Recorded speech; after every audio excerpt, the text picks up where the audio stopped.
my new shed.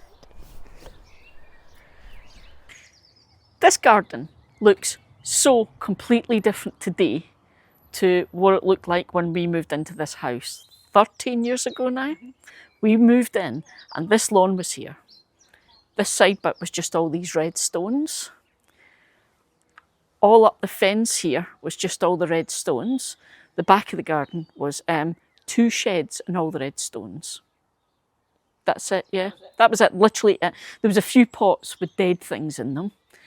That was it. So we have built all of this since then. But there is one thing left that needs to be replaced.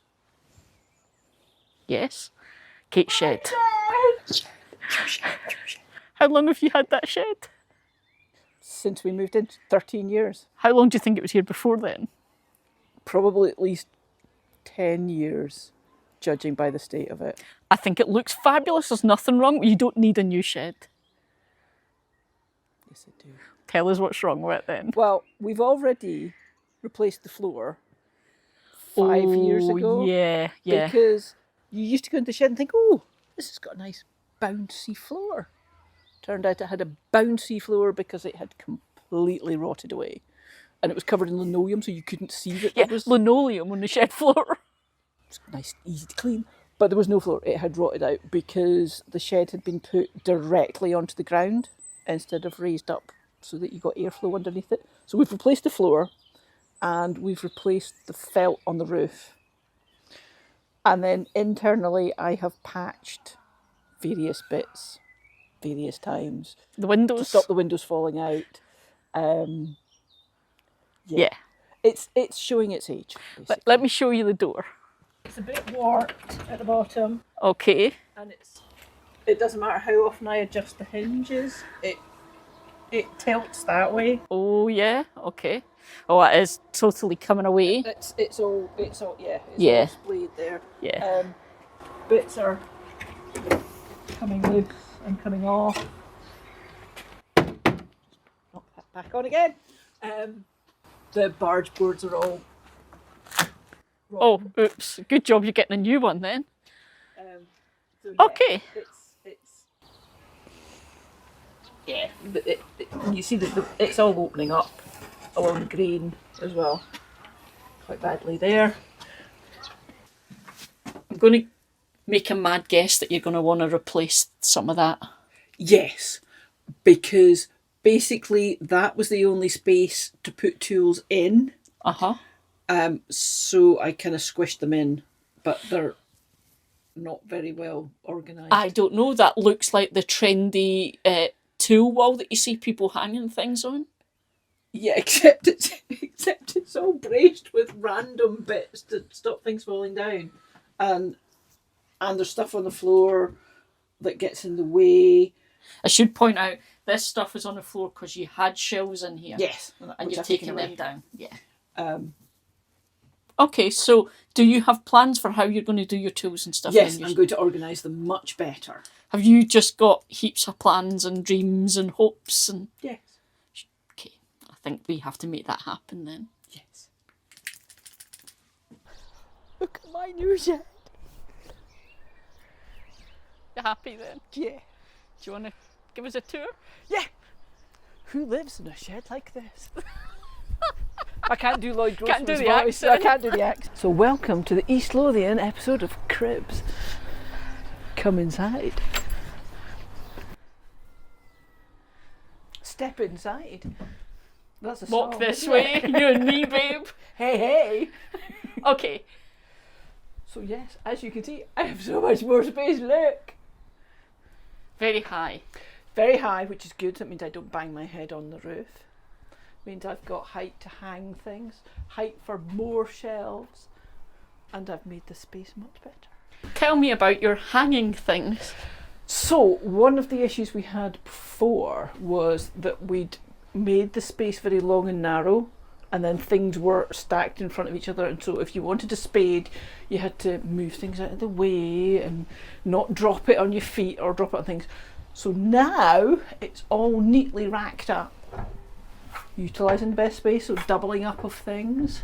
So you can hang it so you've got short things at the bottom, taller things at the top, and then long things hanging, not dangling into each other, so that you don't knock things over when you try to get something else. What's this that's in my way then? It's not in your way. Also put some hanging racks up for our bicycles so that they can be stacked against the wall, and you can just swing them out and swing them back. Opens up the floor space. Again, means that if Eli needs her bike, she doesn't have to move mine out of the way and unchain it all in order to get that one. And we can just pop them in there, up out of the way. And oh look, lawnmower. And the lawnmower also up out of the way, not on the floor. Was that a problem before? Well, it was in the way, and you had to move it to get to the tools that were hanging behind it and round it, and not good. Floor to ceiling shelving. Tell us about your floor to ceiling shelving then. So this is much more compact than the shelving I had before, but because of the extra height, I can go to 6 feet with my shelving rather than 5 feet, which I had before. So the new shelving, you said the old stuff was 5 foot tall and the new stuff is 6 foot tall? So if you back off, so the old shelving was this height, so that's how much extra shelving and storage space you've got. Not 5 foot tall and a bit. Not in a bit, just 5 feet And a tall. bit. That's your shoes. I wasn't sure whether you wanted me to mention this or not, but people are going to ask What's under the blanket? what's under the blanket, and you can explain it in terms of why you needed the workspace and why you've got a weird-ass helmet on the wall here. Not because I'm Darth Vader or Batman, although I have claimed You both have of those claimed. things in the past. It's because I have taken up a new hobby, which is wood turning, and therefore I needed space to put my lovely lathe. You might want to explain for all the gardening folk that aren't into woodworking stuff, what is wood turning? So And what's a lathe? This is a lathe it's a way of cutting wood and turning lumps of wood into pretty things. So bowls, candlesticks, boxes. I've also made some garden dibbers that people have seen and made comments about. It's okay, that was on Instagram. So yes, it's just a really fun hobby and making things. Garden dibbers, oh. Garden dibbers. I reckon we could probably get some sort of giveaway competition with one of them. We maybe could. Custom made Kate dibber. Dib dib dib. Okay, so generally it is feeling much better. It's more spacious, More more spacious, organised. More organised. It doesn't leak. It doesn't have bits that fall off in your hand when you touch them. It doesn't wobble when you lean on it. Shed is built. Shed is indeed built. What do we say about building a shed? This is the difficult thing about doing this video, because I knew you guys would want to know about the shed, but I was like, how do we make building a shed interesting? It's just a shed. So go on, right. What's different about this shed than your last one? It's bigger. It is It's bigger, taller. And you had your help for building it's 5 foot tall, so that was fun. That was a challenge. But at least though, But we did it, and we, apart from a little bit of help at the end, we did it just the two of us. yes. And given that, as you say, you are 5 feet tall, and we had to get bits all the way up to almost 8 feet at the peak. I'm That just was- going to do this because it's like, oh, but we did it, and it all sounds really positive and happy. And we were We nearly knackered. died. No, we didn't nearly die. We were very, very, very tired when we finished. Yeah, because But then we had to empty the old shed, dismantle the old shed, build the new shed, trying to do it all in one day because Yeah. we couldn't leave the things that belong in the shed just out randomly in out the in the rain garden. because, of course, being Scotland, it did rain on and off I should while point we were out, doing right, it. we seriously planned this. So we went through years worth of weather data to pick the specific time period where it was least likely to rain and be windy and horrible. And it rained all that week. Yes, we got it wrong by a week. If we'd gone a week either side, It would have been it would have been fab. fine. But no, the week we picked chose. The week it rained. So you guys have seen in the video we've had various jumpers and things on throughout because we did this over, I think, 4 or 5 days. 4 days. 4 days, because the actual build had to be done in a single day, like Kate said, because we had to empty all the stuff out. And although we've got the pop-up gazebo, security, you still don't want to be leaving like bikes and the lathe and things out in the garden. But what we did was the days leading up, we kind of took all the gates off that you see on the side, anything hanging on it, the little squirrel, the weather station, all of that off, and prepped. Yeah. And then we had that one day where we dismantled the old shed and built the new shed. Yep. Which, we were exhausted. Yes. So it's in bits. I keep calling it modular, is that? Yes, probably is modular. So the old shed, each side was just one piece, which made them big and heavy to move. And they could only go together in one order. Well, that's a good point. It was the case that the end was the end, that was it. The sides were the sides. This, because it comes in pieces, you can decide for yourself, right, I want the door at this side, or I want the door at that side. Where you want the windows, do you want windows on the end and the side? Do you want them just on the side? Do you want them on either end? It's all interchangeable. It's like a Lego kit. You can just decide. Gardening Lego. Gardening Lego. Which way round you want it, which is great if you're not quite sure how you might want to do it, or you want something slightly different other than the... I think if it had been like a normal one-piece sides and all that kind of thing, I think we'd have struggled to build it on our own. Because of the side, yes, Yeah. because there's no way the two of us could have Lifted, held in place. the sides we might have managed, but we wouldn't have managed to get top. the roof panels up in one go. Speaking about the roof, dear, Yes, so that was a high up bit. we were absolutely exhausted by the end of the day because everything was going quite well. I think actually was going not bad until we started putting the roof together, and we were tired. It was the end of the yeah, day. and we're tired. We were getting hungry. Was it nearly 2 hours we spent, and we still hadn't got it together? Yes. We just couldn't make it work. To then discover it's because one piece had a bit that had been put together wrong. Not us, it came like that, which meant it didn't all fit together. It took us about 2 hours to discover that. Because we were tired. We were tired and we kept doubting ourselves. So we put it on, doesn't fit. Have we put something together the wrong way around? So we took it all off again, put it all back up again. Still didn't work. Took it all off, turned things round, put it back up, took it down. And as Eli says, it was one piece, one centre bar on one piece. It's like an inch. That was an inch out, and that was enough that the whole thing didn't fit together. Yeah. And had it been first thing in the day, fresh, we probably would have noticed. But we didn't, and it just took us a while to notice it. It was getting a bit frustrating. That's my one major complaint. But that was it. Everything else fitted together the way it should have done. Yep.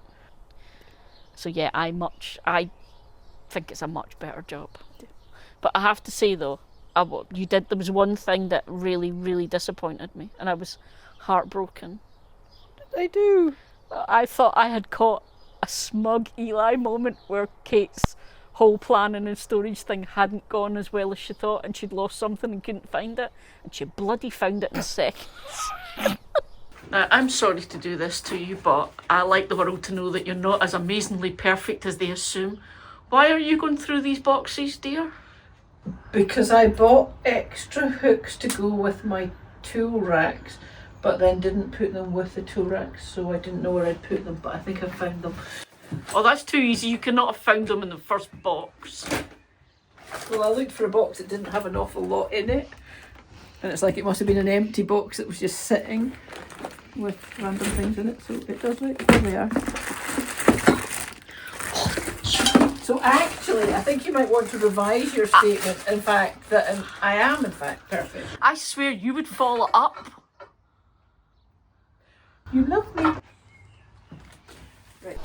And for those of you about to ask, you know who you are. It's a power shed, and it's the Apex roof model. It's a 10 foot by 8 foot, so it's exactly the same size as the one we had before. Just works better this time. So I was going to say the last thing we did then is we put up your squirrel Yes. I don't know if anyone's ever noticed your squirrel. No, probably because he was attached to a bit of the roof that was falling apart, and so he kept spinning in the wind. He's in a rock. So he was usually sideways Yeah. on. So we put your squirrel up, we put the weather station up. Yes. Which is a little bit higher now, so your weather data might be more accurate. Yeah, because the wind was a bit dodgy before. And we put up our lights. I don't know if people have actually noticed that our wee chillooterie bit actually has all these solar lights. So we put them up. And that was that was the end of the video, you had done that. But that never used to be there. This, our lovely new art. Well, it's new because this shed, as you can see, has the door off to one side, whereas the other one had the door in the middle. It made this big empty space, which we thought looked a bit bare. And because the door opens this way, it's not like we could put a trellis and grow flowers or something up, because it would get squished by the door every time you opened it. So we just felt it needed something to fill the space. Yeah, I was finding it a bit weird because obviously it's not red. No, it's not. So it's a whole new colour. It's really light and bright and stands out. And then there was this big gap, and I was finding that really weird. So that's helped. Yeah. Yeah. Are you going to paint it red? I don't think so. Ooh. I may change my mind, but I mean, at the moment it is very bright, very pale, very bright. But this is the same wood finish that HMS Dahlia, our big planter on the patio, and what we're now calling Flower Island. So the L-shaped planter that used to be on the end of the patio, which is now in the middle of the lawn, they were this colour to begin with, and they've over time they've weathered down. They are treated so that they've got treatment so that the wood won't. Yeah. So the wood will last, so it won't just fall apart in 5 minutes. And they weather down to a much calmer colour. I'm trying to think how you describe it because it's still pale, but it's not in your face pale. Yes, it's not super bright Weathered. pale. It's just weathered. So I think we'll live with it over the summer and see how it handles and how it fades, and we might not paint it red. No. Exciting stuff, folks. We might not paint it red. There's one other thing that I think is important to mention, given two middle-aged ladies in the garden. We deliberately chose the door to be over on that side. Yes. Because this is our seating area. And it has kind of given us more space because the door's not in the way now. Yes, because it's off to that side. It has actually affected the chillooterie and made this a more usable space. We've now got space for the pizza oven, fire pit, another chair if we get a visitor. Yeah. So yeah, it's funny how a garden shed can make a difference in the garden, visually, space-wise, general feeling. Yeah. I'm glad you're happy, baby. I'm happy. Because this has got to do you 25 years, same as the last one. I think the old one was probably more than 25 years old. I will look after her. Her? Oh God, have you given her a name? I haven't actually, but